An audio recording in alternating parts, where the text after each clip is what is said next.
Boa noite a todos, sejam bem-vindos ao Centro Espírita Divino Mestre. Na noite de hoje, 5 de setembro de 2014, teremos a palestra com nossa irmã Heloísa Nascimento. Brasil, coração do mundo, pátria do Evangelho. Boa palestra a todos. Boa noite a todos.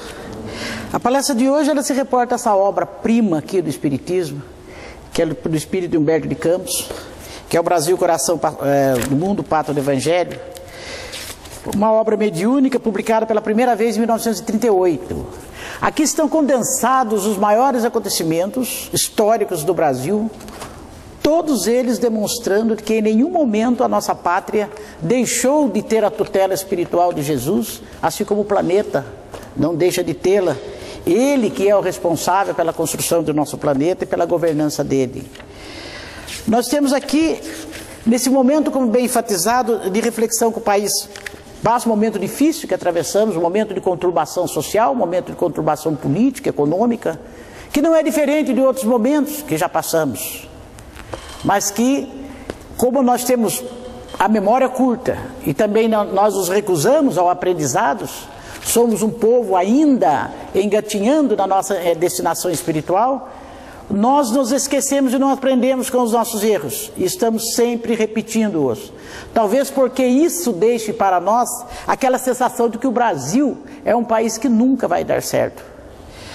Nós estávamos na inspiração também desta palestra, buscamos o trabalho desse grande estudioso espírita que é o juiz Haroldo Dutra Dias, que eu já me reportei a ele aqui também, um jovem que vem revolucionando o estudo da doutrina espírita na medida em que ele penetra na raiz do Evangelho, ele estudou o grego e o hebraico para que ele possa resgatar a história do Evangelho em sua pureza, história essa que foi sendo, com o tempo, deturpada pelas atualizações, pelas interpretações e pelas versões dadas pelos copistas, e principalmente aqueles que enviesavam essa história de acordo com os seus interesses ideológicos, dos seus interesses religiosos.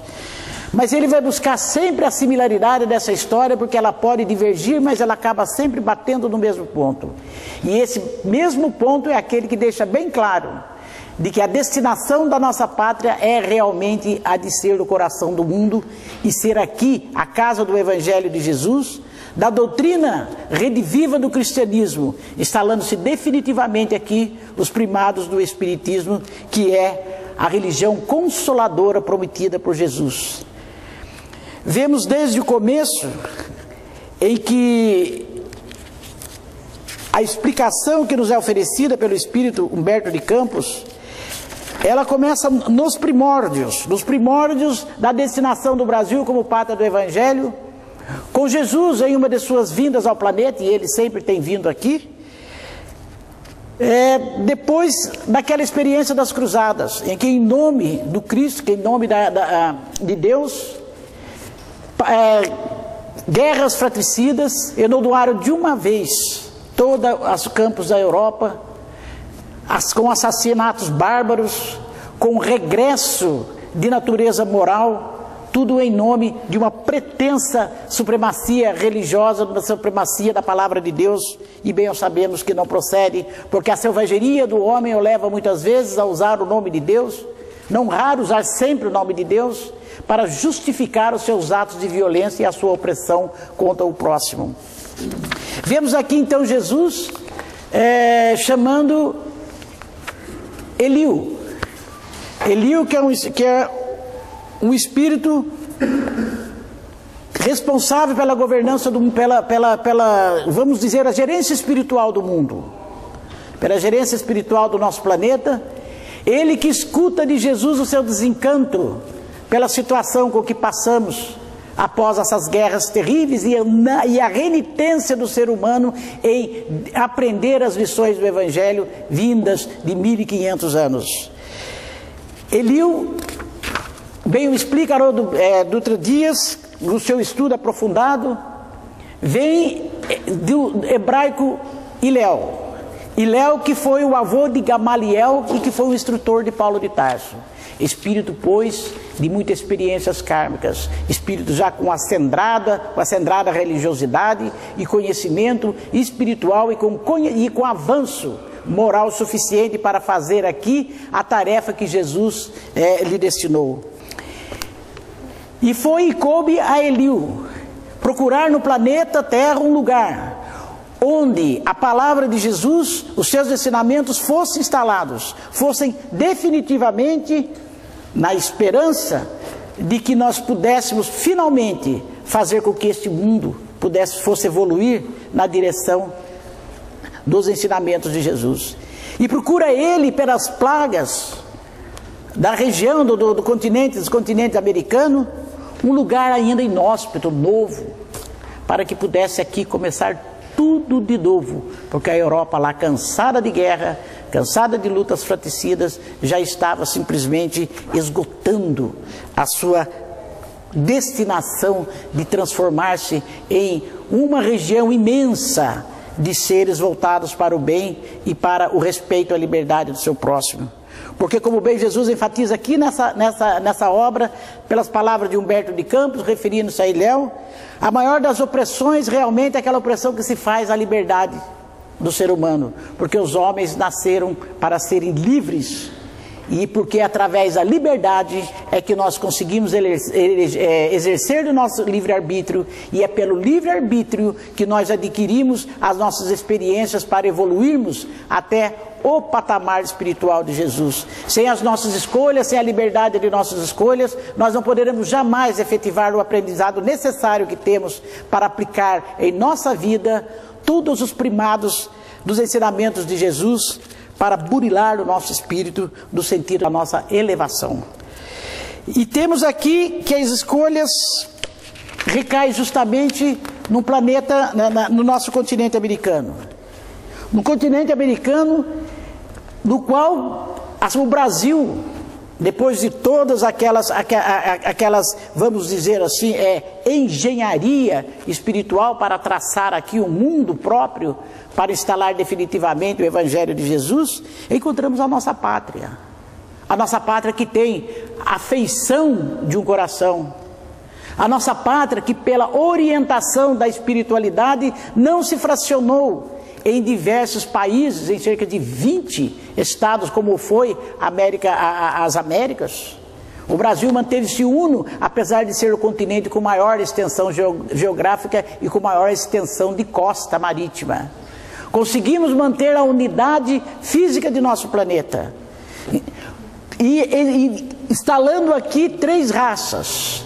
As 3 raças formadas pelo índio conhecido pela sua alma simples, aí o seu coração bom, a ignorância também fazendo companhia a essa característica do seu caráter.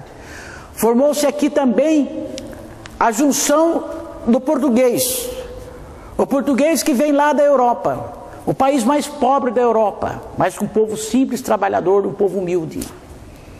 Os portugueses que vieram aqui como degredados, os degredados que foram aqui deixados, apartados de suas famílias, amigos, haveres, pertences de trabalho, através da perseguição do Estado totalitário, da perseguição do rei. E por isso corporifica ele a sede de justiça. A sede de justiça que é a lei de Deus mais acendrada, que mais cala o ser humano, que é a lei de justiça, porque é aquela que dá a cada um tudo de acordo com a sua obra. É a lei de justiça que nos faz pensar que toda a nossa ação tem a nossa reação, e que nós sempre receberemos aquilo que plantamos e aquilo que colhemos. E temos também a junção da raça negra, formada pelos humildes e pelos aflitos, que nem sempre foram os humildes e os aflitos, porque lá no continente africano encontra-se as raças que foram soberbas, arrogantes, as raças que colocaram outros povos sob o tacão do autoritarismo, da perseguição e de toda sorte de malefício de ordem física e moral. E esses povos, depurando-se no continente inóspito africano, e ainda hoje lá é aquele continente o lugar para onde são remetidos aqueles que precisam reencarnar e desvestir-se dos seus sentimentos torpes de orgulho e egoísmo, aquele sentimento que oprime o próximo. E é a junção dessas três raças que nós temos formando aí, se é que se pode chamar a raça brasileira. E esse foi realmente o amálgama de raças que forma o povo brasileiro. Esse amálgama que depois foi recebendo novas contribuições étnicas de outros países.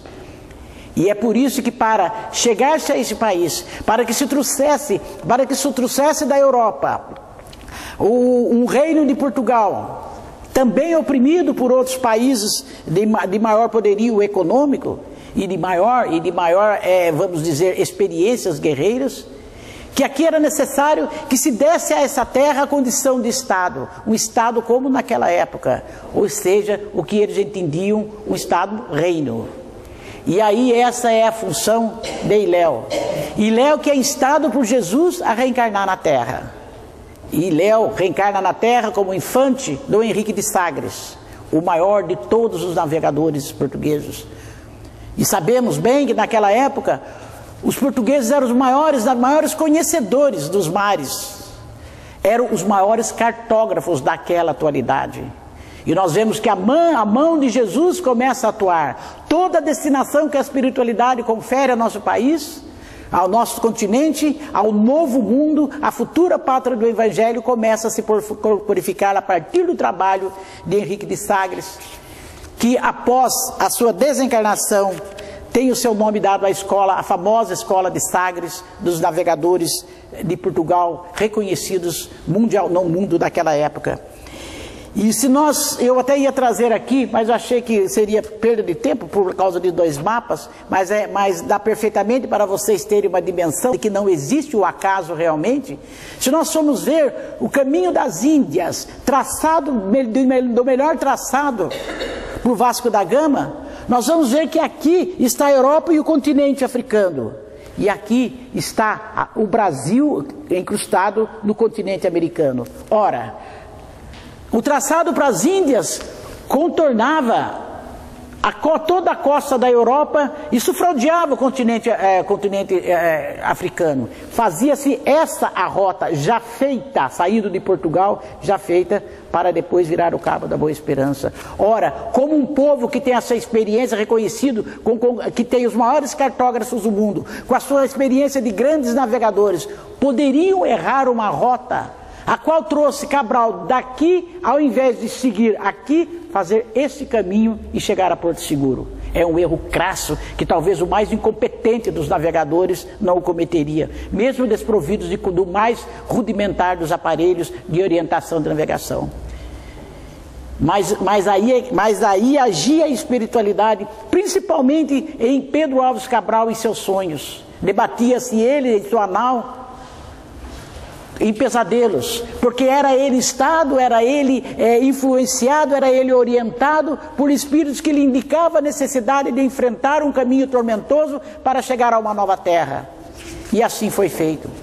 E aqui instalou-se a terra de Santa Cruz. A terra de Santa Cruz com a sua perfeitamente com a sua destinação de ser uma terra já voltada para uma religiosidade do seu povo. Mas terra essa que foi tendo depois o seu nome mudado e que em função depois do comércio e do saque de sua riqueza do pau-brasil, teve o seu nome mudado. Mas isso não tira de nós o nosso destino, a nossa destinação de sermos a pátria do Evangelho. Então temos que aqui deixa bem enfatizado que nunca na história do mundo um país com uma costa tão imensa, com uma extensão territorial tão grande, não sofreu nenhuma invasão, nenhum ataque, nenhum fracionamento territorial. E isso está bem explicado, porque estava lá a mão da espiritualidade, o trabalho dos enviados de Jesus, que nesse vai e vem da terra o auxiliam nessa tarefa de salvar esse planeta e redimi-lo através do seu Evangelho. E aqui vieram depois os missionários e foram vindo um a um. E tivemos a nossa pátria tomando o seu corpo, através principalmente da vinda da corte portuguesa para cá. Da corte portuguesa para cá, expulsa pela oposição espanhola e que, ouvindo os conselhos dos experientes ingleses, fez com que viesse para cá o seu rei e toda a sua corte. Mas sabemos que chegando aqui foi difícil para o rei, um rei que não tinha muita força de vontade e que tinha muita saudade da sua terra e que vivia envolto nos seus interesses gastronômicos, na sua proverbial preguiça, cercado por uma corte ociosa, parasita, completamente irresponsável, e que vinha aqui mais para dilapidar o patrimônio natural dessa terra. E vemos que desde todos os espíritos santificados que aqui vieram, todos eles exerceram de uma forma ou de outra o seu papel. Desde os missionários, como Anchieta, como Manuel de Nóbrega e tantos outros. Vindo aqui, nós tivemos também o trabalho que se teve de reunir também a boa vontade dos índios, principalmente os tamoios, que muito auxiliaram Bem de Sá também a formar ali no Rio de Janeiro uma nova unidade territorial, para aos poucos a costa brasileira e o nosso país ir tomando uma forma ainda de um estado incipiente, mesmo que sobre a denominação e sobre o jugo de um reino. Vemos então que por causa dessa amálgama de raças é que nós chegamos até aquele espírito que eles falam que o brasileiro tem de fraternidade, de espírito de um povo bom, e que muitos decantam como um povo alegre, embora o poeta Olavo Bilac tenha destacado em sua poesia que o brasileiro é um povo de alma triste, talvez pela conjugação étnica de 3 raças que vieram da tristeza, que vieram do seu passado cercados de débitos kármicos pesados, e isso traz, em qualquer um de nós, ou traz a tristeza do erro, a tristeza da reincidência, a vontade, o arrependimento e a vontade de melhorar. E isso acontece no nosso dia a dia. Temos sim, todos nós temos aquele recordar triste de um tempo que vivemos lá na erraticidade, que lá nos foi mostrado como um interregno das nossas dolorosas reencarnações, mostrando lá na espiritualidade que podemos ser felizes sim, desde que possamos praticar o amor ao próximo, o louvor a Deus e a fraternidade entre os povos. E isso nós temos nas experiências quando retornamos sempre à erraticidade. E quando estamos aqui reencarnados, temos a saudade do ontem espiritual. Assim como os exilados de capelas tinham a saudade, a nostalgia do mundo que deixaram e que tiveram que deixar devido à baixa elevação de seu padrão moral, sendo compelidos a reencarnar aqui na Terra para trazer os seus conhecimentos científicos para elevar esse povo ainda incipiente para tornar-se um planeta melhor, um planeta que fuja da sua escala de pequenez moral e de evolução espiritual. E assim a civilização brasileira,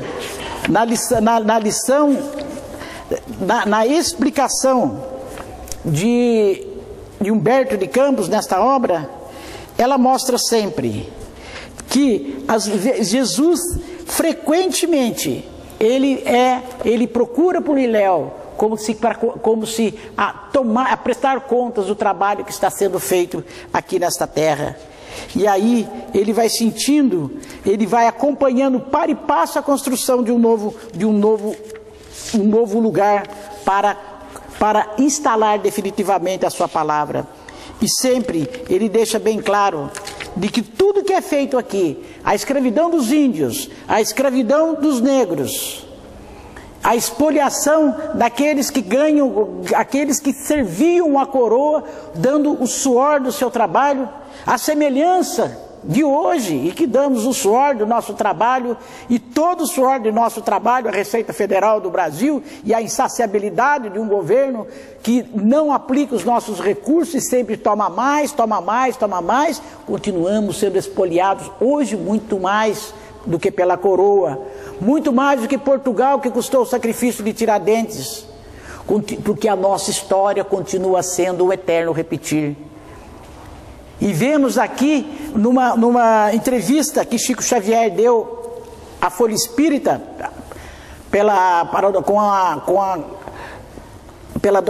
contada pela doutora Marlene Nobre, em que Chico Xavier conta como será o destino do Brasil. Se o Brasil pode perder sim a sua condição de pátria do Evangelho, de coração do mundo, se o mundo pode perder a sua condição, quem sabe, de um planeta em evolução, de um planeta em regeneração, e Chico deixa claro que sim. Porque Chico é colocado também, como Emmanuel, na evolução do espírito puro. Chico está quase próximo disso, ou é. E nós vemos que Chico deixa claro que a Terra pode falir, sim, porque nós não somos espíritos perfeitos. E que nem o Brasil está livre, isso ele dizendo lá em 1986, que o Brasil também não está livre de seus tsunamis, que o Brasil não está livre dos seus terremotos. E nós sabemos que depois de 90 para cá, tivemos tremores de terra pequenos, mas já tivemos. Que sofremos ainda que de forma mais longínqua os efeitos dos tsunamis lá da Ásia.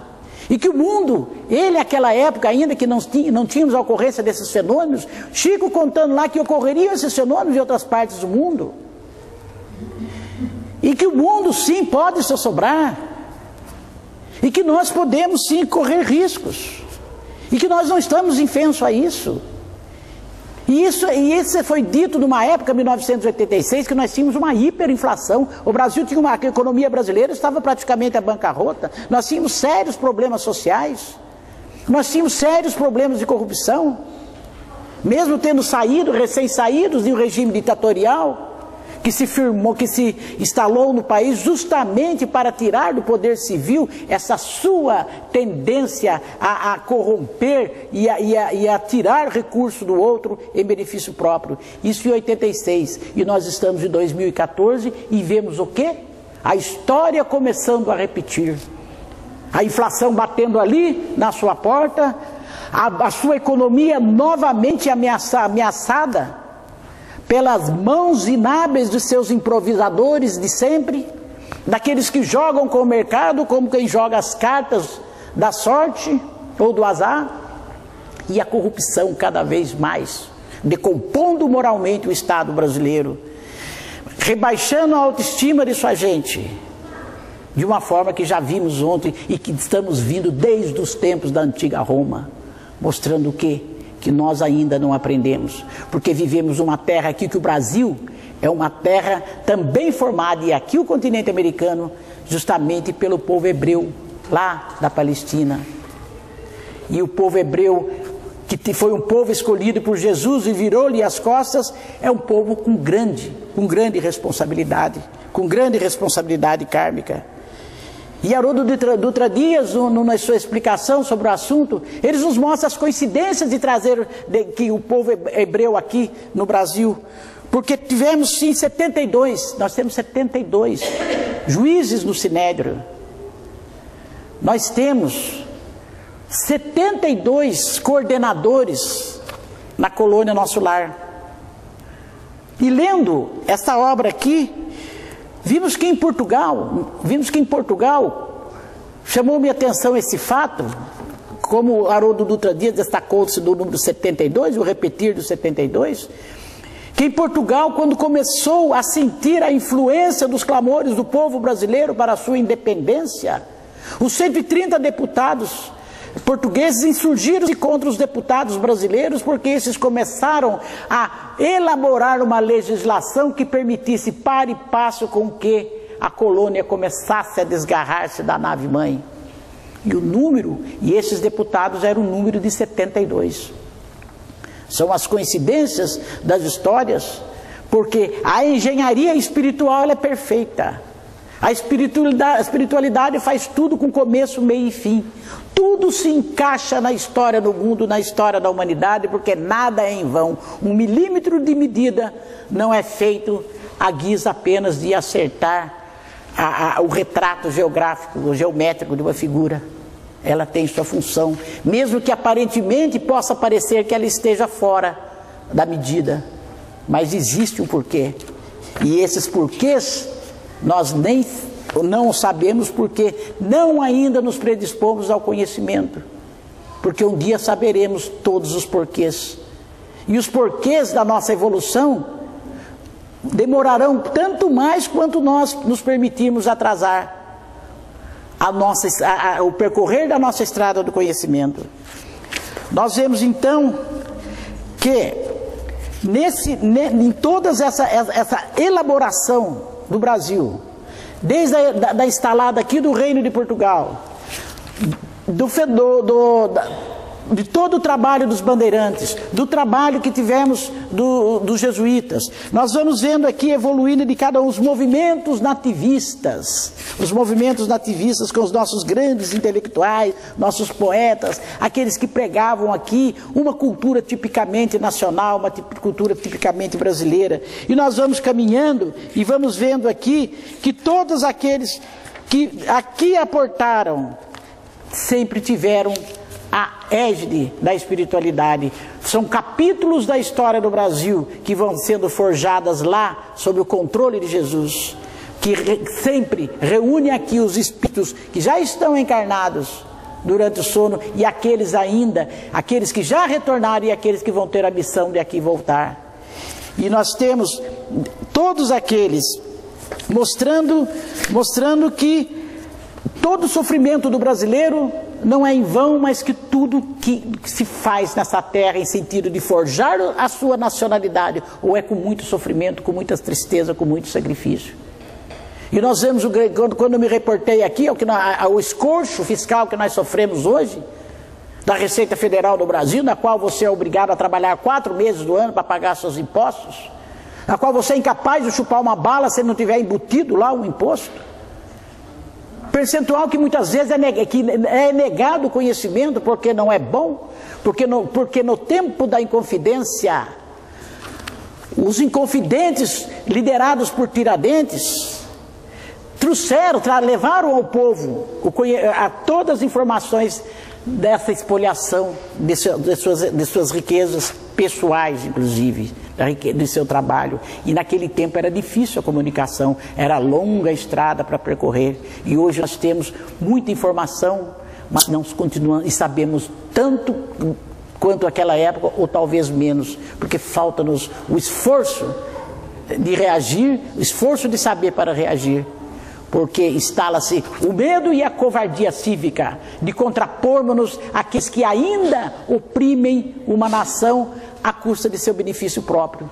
E temos aqui hoje, como falamos de vocês, esse sossobrar moral das classes dirigentes brasileiras, que é o eterno repetir da outra. E pode parecer que hoje está mais em evolução essas pústulas, essas sangrias da moralidade pública de nosso país, mas justamente aparece, aos poucos vai se tirando véu sobre véu da situação de negritude moral de nossa gente. O que vinha antes por debaixo começa a emergir, e temos hoje esse todo Estado corrupto instalado no país, com uma cerimônia que desavergonha a nós próprios e aos nossos avoengos, quem diria, nossos ancestrais, muito mais.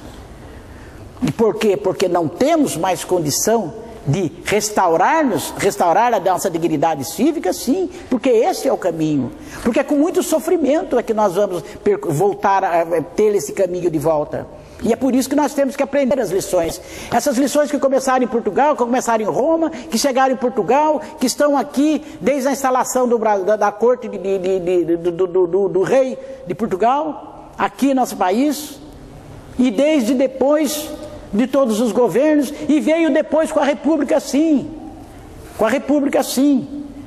E que só teve um interregno, justamente no segundo reinado. E por que esse interregno no segundo reinado? Porque no segundo reinado reencarnou-se aqui no Brasil, por orientação direta de Jesus, secundado por Iléu, o espírito de Longinos. Longinos, que é aquele soldado que ao sopé da cruz lancetou o peito de Jesus. É aquele Longinos que, através de reencarnações difíceis, foi instado depois a reencarnar no Brasil como Dom Pedro II. num reinado que foi conhecido e ainda é reconhecido como a melhor democracia já conhecida pelo povo brasileiro, o governo mais probo, honesto, livre e republicano que nós já tivemos. Foi um segundo reinado, porque o espírito era elevado. O espírito que recebeu de Jesus essa missão e também a orientação de se dela se bem desincumbisse, seria esta a sua última reencarnação neste planeta. E aquela alma triste de D. Pedro, retornando depois para morrer na França, a França de nosso passado kármico, é bem o retrato disso. Porque somos nós, não só esse amálgama das raças nativistas que se formaram, mas somos nós, aqui brasileiros, com a nossa arte transplantada da Palestina, somos nós aqui, povo hebreu, mas com as nossas incursões também, principalmente pela França, e seus 2 milhões de espíritos aqui reencarnados a pedido de São Luís, um pedido de São Luís feito diretamente a Ismael, que é o governante de nosso país. Então vemos que nós passamos por várias fases em nossa história que a mão da espiritualidade não deixa de sentir. Como não deixa de sentir na figura histórica de D. Pedro I, que pode ser um ser responsável pelos bens não é perfeito, por óbvio que não, mas o homem teve a sua missão a sua inteligência, a sua diplomacia, soube desfazer as amarras da colônia com o reino de Portugal. Foi através de D. Pedro I e a sua segurança e o seu trabalho na maçonaria no Brasil, principalmente essa grande expressão dessa batalha da fraternidade, do civismo, de respeito à moralidade pública. Foi através do seu trabalho na maçonaria que nós reerguemos, conseguimos a nossa independência. E hoje, e até hoje, nós sentimos já um trabalho surdo que já vem vindo, passados mais de 2 séculos, também a própria maçonaria remexendo-se nos seus segredos, nos segredos de suas casas, remexendo e movimentando-se também no sentido de finalmente resgatarmos, avançarmos mais um passo no resgate moral de nossa terra. E isso vem acontecendo com toda a orientação da espiritualidade, porque não existe uma só pedra que tenha sido em nosso continente que não tenha sido em vão. E nós temos que ver que nós temos em nossas histórias todo aquele comprometimento de honra pública. Nós só não aprendemos porque somos ignorantes, pervertidos, irresponsáveis e desonestos demais. Vejam bem a Revolução Francesa, que acendeu no espírito da humanidade o seu sentido de liberdade. Vejam só que ela também perdeu seus rumos depois, porque o poder cega, emburrece e mata. Mata muitas vezes os seus próprios criadores. E essa Revolução Francesa do ideal de liberdade, igualdade, fraternidade não é diferente da bandeira branca que Ismael fincou na terra brasileira, que Iléu fincou nesse novo mundo, que é a bandeira de Deus, Cristo e liberdade. Então, Deus, Cristo e fraternidade. Porque bem sabemos que da fraternidade nós não conseguiremos fugir, que nós temos que fugir, como bem diz Humberto de Campos, das nossas aventuras, das nossas vaidades patrióticas. Nós temos que sair desse caminho que nos leva a ter um congresso, um parlamento subornado, uma justiça subornável e um povo corrompido e dirigentes que corrompem e que se corrompem. Porque Haroldo Dutra Dias, que é juiz de direito, ele disse certa ocasião de que é muito fácil fazer as leis. É fácil, você pode fazer as leis, mas nós não podemos compelir ninguém a seguir as leis. Você pode trazer medidas de exceção, você pode apontar o cárcere, você pode apontar as medidas de segurança, você pode apontar até a pena de morte. Mas podemos ver que, como bem destacou ele, que só se consegue o exato cumprimento das leis quando você conseguir sensibilizar o coração daqueles que precisam, que devem cumprir as leis. Porque isso não adianta. Nós que temos uma formação bacharelesca, nós que somos um país que queremos resolver tudo com uma lei, nós que temos fazedores de lei nos menores dos municípios, nas menores dos parlamentos provincianos, até o Senado da República, leis amancheias, aquelas catapultas de leis que não se conhecem, são mais 30 milhões de leis, regulamentos, portarias, circulares, decretos, e quem o sabe?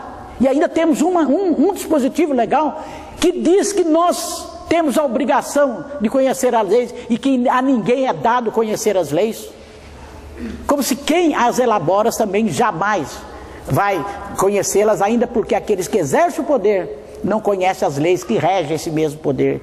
E aqueles que procuram conhecê-las, somente as conhecem para encontrar as brechas e as frestas, justamente para desobedecê-las.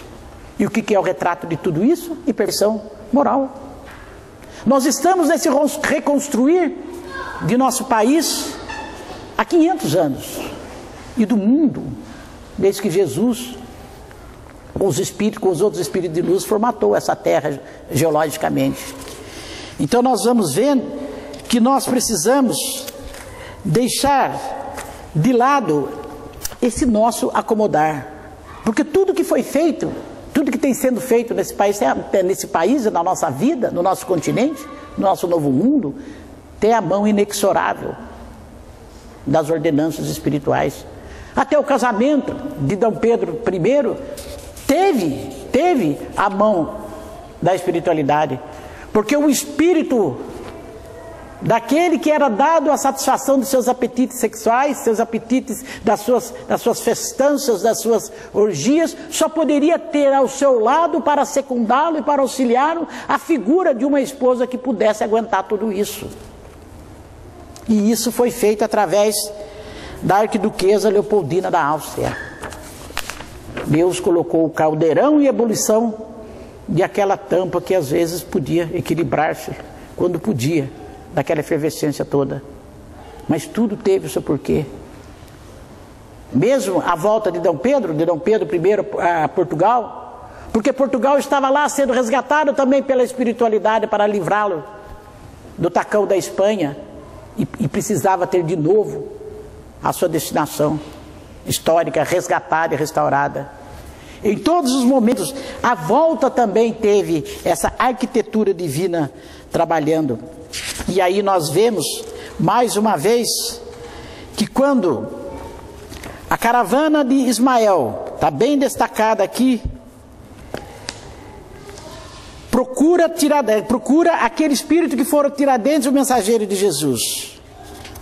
Ela deixa bem claro de que os movimentos de ordem construtiva desta pátria passa necessariamente pela educação.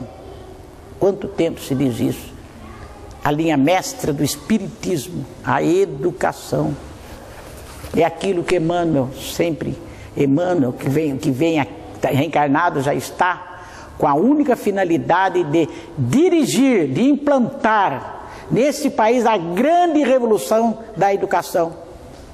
E o fará dentro de alguns anos, de poucas décadas, secundado pelo espírito de Joana de Ângeles, que segundo Divaldo Franco também estará reencarnando.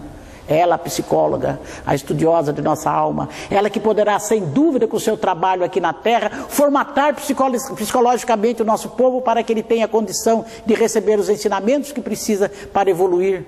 Porque bons já somos, até bobos. Porque a bobeira é uma espécie de bondade, uma meia bondade, né? Uma bondade burra, vamos dizer. Porque nós já temos esse caminho andado que é da fraternidade, e nós podemos sim juntar essas duas asas da evolução, que é a fraternidade, o conhecimento e a fraternidade, a bondade e a fraternidade. E isso Kardec bem destaca. E se nós formos ver a questão número 42 do Livro dos Espíritos, em que se pergunta à espiritualidade se podemos perder o nosso destino, se podemos falir, lá Kardec diz que não. Porque se a nossa missão é o conhecimento, cedo ou tarde chegaremos, ainda porque não há lugar físico nesse planeta que remeta a um povo, que dê condição de se instalar esse tipo de tarefa restauradora. Sobrou esse, e tem que ser aqui, nesse continente, em que nós estamos olhando para ditaduras terríveis do socialismo, da ignorância política, em que parece que estamos retrocedendo, do populismo governamental, da assistência puramente material, da esmola oficial, sem a contrapartida do trabalho, sem a contrapartida das portas abertas para a educação comprovada, a esmola oficial alçada à condição de compra de voto, de compra de consciência, de preguiça, de inércia, de ócio, com o apoio do trabalho, do suor daqueles que estão persistindo na sua faina diária de reconstruir o país através da responsabilidade. E vemos que muitas vezes nesse país os que trabalham, os que produzem, são aqueles que são justamente aqueles que são mais atacados. E aqui o livro destaca bem o socialismo e o capitalismo. E nós vemos a releitura da ignorância política, dando ao capitalismo a definição de opressão econômica, e ao socialismo a de nirvana, de Shangri-La, das benesses do Estado governamental. Quando bem sabemos que esse tipo de socialismo, que não passa de um comunismo estilizado, nada mais é do que socialização da miséria. Dividir é como se eu ganhasse 10 reais e o outro ganhasse 50 reais, 100 reais ou 50 reais, e nós dividimos por 2 e dissemos que a renda média, a renda per capita de nós dois era 30 reais. Como bem sabemos que não é. Mas as estatísticas oficiais têm essa mania de fazer renda per capita. Dividem, muitos ganham os milhões, outros nada, divide-se e chega-se à renda. Como hoje fazem para demonstrar que o brasileiro está emergindo da pobreza para a classe média, quando na verdade o que é o achatamento salarial da classe média para que elas se confrontem com a linha da pobreza aqui. E aí nós temos hoje um país em que quem ganha 280 reais é considerado classe média. E para quê? Para auxiliar na estatística oficial do discurso do falso desenvolvimento. E essas enganações não são de agora. Sempre o foram. Mas agora nós temos a informação. E só não é informado quem não quer ou quem se beneficia da ignorância. E infelizmente os beneficiários da ignorância são muitos. E mais infelizmente ainda, os que se beneficiam são justamente os que têm o conhecimento e utilizam para ludibriar o outro que não o tem. Nós estamos passando por uma fase dessa. E é uma fase extremamente difícil. E numa fase em que nós temos a necessidade de forças morais, disputando o sufrágio universal, para que nós possamos reerguer este país, para aproximar, para encurtarmos o caminho, no sentido da evolução, para que ele possa ser, se a pátria do Evangelho que será. Porque é o Evangelho que vai instalar nesse país o cristianismo redivivo. E foi esta a grande e última tarefa de Iléu em nosso planeta, em nosso país. Justamente o que? A grande tarefa foi reunir o espiritismo, os movimentos espíritas. Depois de proclamada a República, reunir todas as casas espíritas e o movimento espírita que está se iniciando no Brasil, naquela época, no final do século XIX, em torno de uma casa só, de um movimento só, porque o espiritismo era feito de forma muito aleatória, muito espalhada, cada um resolvia de per si. E hoje, embora nós não sejamos uma religião formal, ritualística, como as outras tradicionais, as que os povos estão acostumados, mas temos sim uma unidade nas nossas casas, Nós temos sim a USE, nós temos a federação, temos a aliança evangélica, mas todos nós debaixo do mesmo guarda-chuva, que é o guarda-chuva de Kardec. E Kardec no guarda-chuva de Jesus. Bebemos da mesma fonte, a fonte do Espiritismo é a mesma, embora a denominação de seus agrupamentos possam ser diferentes. E essa realmente foi a grande tarefa, a última grande intervenção espiritual, para que nós possamos dar ao nosso povo a questão de nos confrontarmos com aquilo que nós fomos, com aquilo que somos e com aquilo que devemos ser. E que tantas vezes nós estamos deixando, estamos atrasando esse nosso caminho. Nós temos aqui a explicação de Humberto de Campos, deixando bem claro de que o grande tarefeiro dessa missão, que foi Bezerra de Menezes, que foi aquele que trouxe para nós a unificação do movimento espírita. O Bezerra de Menezes, que se transformou nos espíritos mais bondosos e fraternos já reencarnados nessa terra. Aquele que teria estar já em outro mundo evolutivo, mas não o quis. E aqueles que sem dúvida não se furtarão aqui retornar para nos tirarmos do ladaçal da iniquidade que nós mesmos nos tiramos. Nós temos então aqui o nosso trabalho de cada um de nós. Voltar a pedir o auxílio da espiritualidade e conectarmos sempre com espíritos maiores em bondade para que nos auxiliem a discernirmos o que é bom para nós, aquilo que Paulo de Tarso diz, é aquilo que nos convém, não aquilo que nos é dado e aquilo que nos é lícito à nossa disposição, como ele bem destaca na primeira carta aos Coríntios. Então, é isso que nós estamos fazendo em nossas casas espíritas, é isso que nós estamos fazendo nessas pequenas unidades, ainda que nessas pequenas plateias das casas espíritas, porque nem todos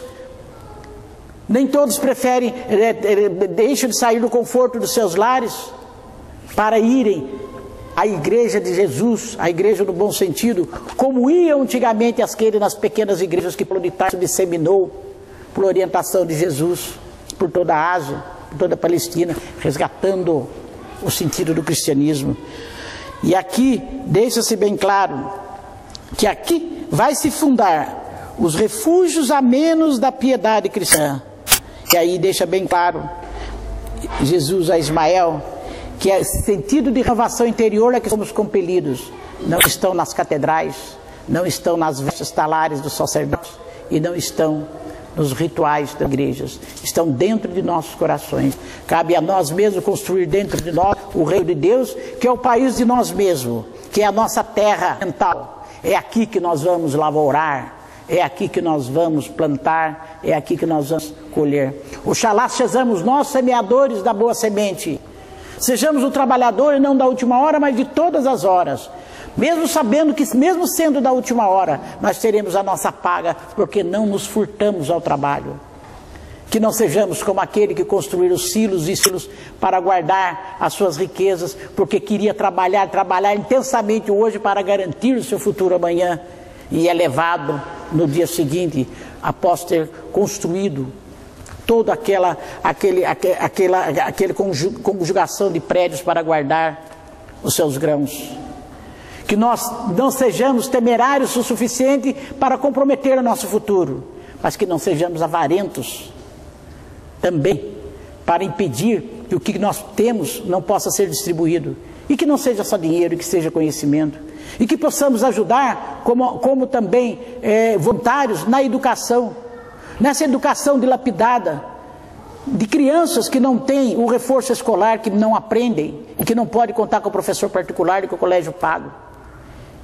Porque esse é o sentido da revolução para a educação. Quando nós pudermos colocar núcleos dentro das casas espíritas e núcleos nos bairros mais necessitados de ensino escolar voluntário, aquele que, independentemente de religião, possamos orientar as crianças no fazer de sua tarefa, a tarefa que o professor faz, que ele não consegue assimilar na aula, que ele não consegue fazer em casa, ou porque a mãe não sabe, ou porque a mãe está trabalhando fora, e ele perde a corrida da sua renovação, da sua evolução, porque o outro que tem mais recursos está lá na escola, pague bem a quinhoada, está lá nas suas aulas particulares, no seu reforço escolar. Então cabe a nós espíritas, as casas espíritas, repensarem também a sua função, de transformarmos, de auxiliarmos e sermos sementeira desse país e pátria do Evangelho, trazendo para dentro das casas espíritas o trabalho de realfabetização daqueles que não têm acesso a uma educação plena. Porque a mãe e o pai hoje trabalham fora por necessidade, perdem muito tempo na condução, perdem-se pelos caminhos também da perdição social, e os filhos ficam nas mãos das babás, das auxiliares de desenvolvimento infantil, das prefeituras, como se elas tivessem a obrigação de educar, quando a educação tinha que vir de casa, mas não vem, porque quem gera os filhos, quem gera a prole numerosa, sequer a tem também. Então tenhamos nós a convicção de que nós temos essa obrigação, de dar, se dinheiro não temos, o conhecimento que temos. É essa mensagem que eu queria deixar para vocês, para que nós não nos descuremos de fazer deste país a pátria do Evangelho, do cristianismo redivivo, a casa eterna do Espiritismo. Uma boa noite para vocês.